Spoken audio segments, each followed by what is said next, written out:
WPRZ News 2 at 6.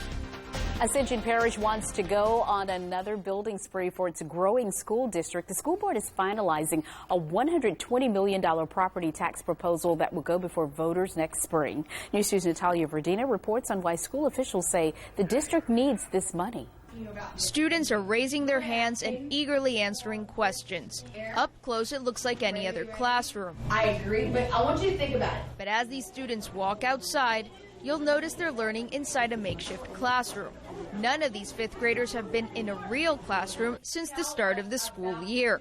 And they're not the only ones. Hundreds of T-buildings have been popping up at schools all across the district. T-building stands for temporary buildings. They're supposed to be temporary. Unfortunately, they've had to exist for several years to accommodate the growth that continues to happen. Though these temporary buildings provide some relief, school officials are pushing for a real solution. We would like to build permanent buildings to alleviate some of those T-buildings. The goal is to build 3 primary schools and 1 middle school.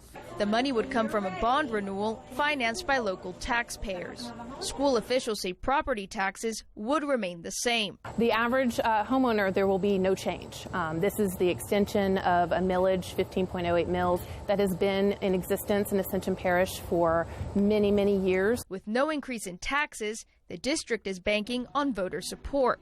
Several schools like this one have exceeded their capacity by 300 students.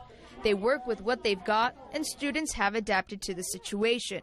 But school officials say nothing can beat the comfort of a real classroom. Natalia Verdina, WBRZ News 2. Bond renewal is expected to be on next April's ballot. The call for more